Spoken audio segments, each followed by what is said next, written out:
जय जय जगन्नाथ नमस्कार। संध्या खबर रे ओम न्यूज आपण मानक जनाऊँगी हार्दिक अभिनंदन। आसतु देश विदेश रे किछि गुरुत्वपूर्ण घटना पर नजर पकेबा पूर्व कौन रही ओडिशा रे लघुचाप परिस्थिति ए लघुचाप को नहीं सरकार केते प्रस्तुत एवं लगातार भाव में लघुचाप सृष्टि होता पर कृषक पर कौन रही यार प्रभाव एवं अपडेट खबर सामना को आसूची लगातार भाव जो भाव में ओडिशा रे लघुचाप सृष्टि होउची निश्चित भाव में ओडिशा रे यार गोटे कैलकुलेट करिछि एसआरसी कहवा अनुजाई वर्तमान जो भली 14 रु 16 तारिख पर्यंत लघुचाप जनित वर्षा रे भिजिब सारा ओडिशा। किंतु एई परिस्थिति रे ओडिशा रे कौन रहिबो परिस्थितिर एवं यही परिस्थिति को सामना करेंगे वर्तमान ओडिशार आदिवासी माने। आसंतु ना पूरा वीडियो पर टिके नजर पकई नेबा। दर्शक बंधु वर्तमान लगातार भाव में लघुचाप फल ओडिशा रे लगी रही लघुचाप स्थिति केउठी लगान वर्षा फल वर्तमान गाँ दांडे आंठुए आंठुए पानी चलुवा बेले केउठी नदीर नाल नदी नाल सबू विपद संकेत उपरे अछि।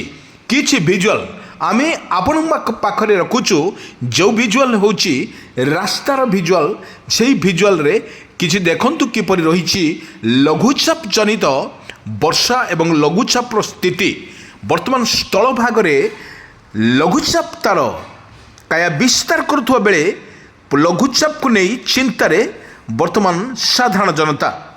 किंतु आमे आपण मानकु कहि रखुचु किपरि भाव रे ओडिशार लघुचाप जनित वर्षा रे भेजुची ओडिशा एवं प्रत्येक जिले रे लगी रही तुहाकु तुहा वर्षा सहित बिजुली सहित मध्य पवन हल्का पवन बहिबार मध्य आमे देखिथिलु।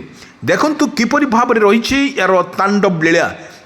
संध्या खबर रे आमे आपन को देखौछु जो विजुअल से विजुअल माध्यम रे देखंतु ओडिशार वर्तमान स्थितिर बेहाल परिस्थिति रही। देखंतु किपरि भाव रे वर्षा माड़ ता सहित पवन ता सहित बिजुली घड़घड़ीर आवाज मध्य निश्चित भाव रे कहि परिबा वर्षा एक क्रमार ओडिशा रे प्रबल वर्षिब वर्तमान 14 रु 16 तारिख पर्यंत यह प्रबल वर्षिब बोली आगु आकलन करिछि पाणीपाग विभाग बा पूर्वानुमान करिछि एसआरसी कहवा अनुजाई लघुचाप जनित वर्षा रे ओडिशा वर्तमान जो प्रकार प्रभाव पड़ुछि ओडिशा परे निश्चित भाव में आमे कहि परिबा ओडिशार एटे हेउछि लगान वर्षा। कारण सेप्टेम्बर रे दुईटी लघुचाप सृष्टि होइछि एवं गोटे लघुचाप सरू नथिला बेले आउ गोटे लघुचाप वर्तमान जहाँ अपडेट खबर आसुछि पुणी लघुचाप फल पुणी भिजिब सारा ओडिशा। एई वर्षा रे आमे किछि दृश्य आमे आपण मानक पाखरे रखुछु। देखंतु दर्शक बंधु ये दृश्य देखंतु किपरि रहिछि ओडिशार जो परिस्थिति देखंतु किपरि रहिछि तुहाकु तुहा वर्षा सहित बिजुली गड़गड़ीर वर्षार मध्य भिजुछि सारा ओडिशा। टेक्निक खबर रे आमे आपण मानक देखौछु किपरि रहिछि यार परिस्थिति। देखंतु दर्शक बंधु यार परिस्थिति अति जटिल रही। आमे किछि दृश्य आमे आपण मानक पाखरे रखुचु जो भाव में ओडिशा कथा जदि आमे कहिबा ओडिशार प्रबल वर्षा को नहीं सतर्कनामा मध्य जारी करा जायछि। केउठी मध्य 28 29 एवं 26 तारिख रे प्रबल वर्षा तांडव लीला वर्तमान देखा मिलिबो। किंतु बड़ कथा हेउछि देखंतु किपरि भाव में ओडिशा रे रहिछि लगान वर्षा फल ओडिशा वर्तमान बेहाल परिस्थिति रे सृष्टि होतुवा बेले अनेक जिलार मध्य वर्षार परिमाण कम रहिछि। किंतु आमे किछि दृश्य आमे आपण मानक पाखरे रखुछु ये संध्या समय दृश्य जो दृश्यटी लगान वर्षा फल ओडिशार वर्तमान बेहाल परिस्थिति। ए बेहाल परिस्थिति ओडिशा रे वर्तमान जइछि एसआरसी पक्षरु जा सूचना दिया जाइछि एटा अत्यधिक लाइटिंग हबार बहुत अधिक थिबारु सेथिपई प्रत्येक मत्स्यजीवी एवं प्रत्येक चाषी भाई मानकु मध्य सचेतन रहिबा को मध्य आवेदन करिसेंती एसआरसी। वर्तमान जो भली अपडेट खबर सामना को आसुछि दर्शक बंधु लघुचाप जनित वर्षा रे ओडिशार ପ୍ରତ୍ୟେକ କୋଣ କୋଣରେ ବର୍ତ୍ତମାନ ଲାଗି ରହିଛି ତୁହାକୁ ତୁହା ବର୍ଷା ସହିତ ବିଜୁଳି ଘଡ଼ଘଡ଼ିର ମଧ୍ୟ ଦେଖିବାକୁ ମିଳୁଛି। ଦର୍ଶକ ବନ୍ଧୁ ଆମେ କହି ରଖୁଛୁ କିଛି ବର୍ଷା କିଛି ବର୍ତ୍ତମାନ ଯେଉଁଭଳି ମୌସୁମୀର ପ୍ରତ୍ୟାବର୍ତ୍ତନ ପରେ ଓଡ଼ିଶାରେ ଜାରି ରହିଛି ଲଘୁଚାପ ଜନିତ ବର୍ଷା ପାଖାପାଖି ଆହୁରି ଗୋଟେ ଏବଂ 14 ତାରିଖ ପର୍ଯ୍ୟନ୍ତ ବର୍ଷା ମଧ୍ୟ ଜୋର ରହିବ। ଜୋର ରହିଥିଲା ପରେ ତାହାର ବେଗ ମଧ୍ୟ ଅଧିକ ରହିବ ଏବଂ ସେଥିମଧ୍ୟରୁ ପ୍ରତ୍ୟେକ ଜନଜୀବନକୁ ମଧ୍ୟ ଅସ୍ତବ୍ୟସ୍ତ କରୁଛି। ଗୋଟିଏ କଥା ମୁଁ ଆପଣମାନଙ୍କ ପାଖରେ ରଖିବି, ଯେଉଁଭଳି ସମୁଦ୍ର କୂଳିଆ ଲୋକମାନେ କିପରି ମତ୍ସ୍ୟଜୀବୀ ନ ମାରିଲେ ସେମାନେ ତାଙ୍କ ପରିବାର ଗୁଜୁରାଣ ମେଣ୍ଟାଇବେ ନାହିଁ। ସେଥିପାଇଁ ସରକାରଙ୍କ ତରଫରୁ ଯେଉଁଭଳି ବିଜ୍ଞପ୍ତି ଜାରି ହୋଇଛି, କାରଣ ସନ୍ଧ୍ୟାବେଳେ ସମୟରେ ମାନେ ଯେଉଁ ରହିଛି ଦୃଶ୍ୟ ଲଘୁଚାପ ଜନିତ ବର୍ଷାର ଦୃଶ୍ୟ ଆମେ ଦେଖାଇଥିଲୁ ଆପଣମାନଙ୍କୁ। କିଭଳି ଦୃଶ୍ୟ ରହିଛି ଆପଣମାନେ ଦର୍ଶକମାନେ ଦେଖନ୍ତୁ। ଇଏ ହେଉଛି ବର୍ତ୍ତମାନ ଯେଉଁଭଳି ପରିସ୍ଥିତି ସମ୍ମୁଖୀନ ହେଉଛି ଓଡ଼ିଶାରେ, ନିଶ୍ଚିତ ଭାବରେ ଲଘୁଚାପ ଜନିତ ବର୍ଷାରେ ଭିଜୁଛି ସାରା ଓଡ଼ିଶା।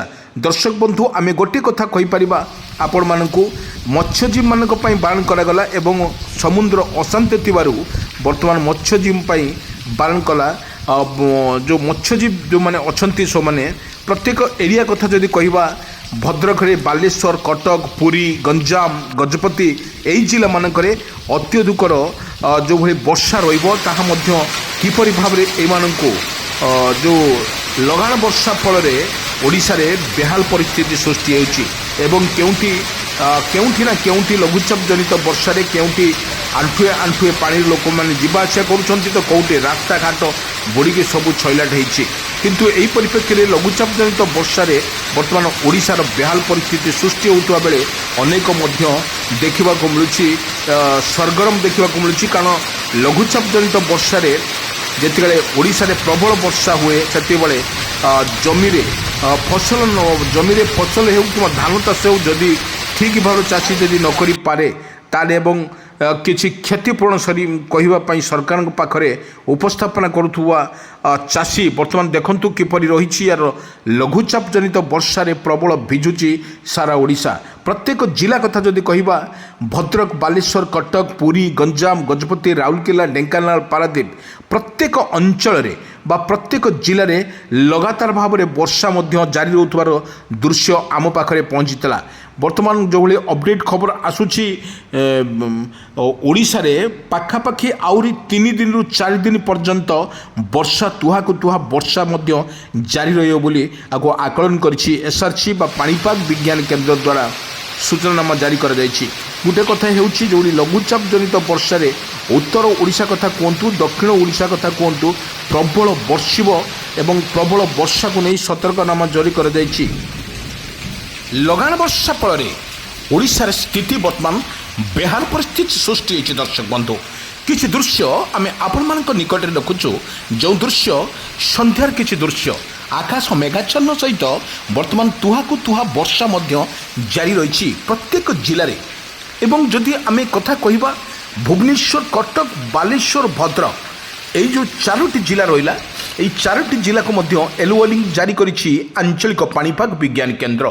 ଦର୍ଶକ ବନ୍ଧୁ କିଛି ଦୃଶ୍ୟ ଆମେ ଆପଣମାନଙ୍କ ଦେଖିବା ପୂର୍ବରୁ ବର୍ତ୍ତମାନ ଯେଉଁଭଳି ରହିଛି ଦେଖନ୍ତୁ, ଲଗାଣ ବର୍ଷା ଫଳରେ ଓଡ଼ିଶାରେ ବର୍ତ୍ତମାନ ସବୁଠି ବେହାଲ ପରିସ୍ଥିତିରେ ସୃଷ୍ଟି ହୋଇଛି। ଦେଖନ୍ତୁ ଯାତାୟାତ ରାସ୍ତାରେ କେତେ ପାଣି ମଧ୍ୟ ଜମିକି ରହିଛି ଏବଂ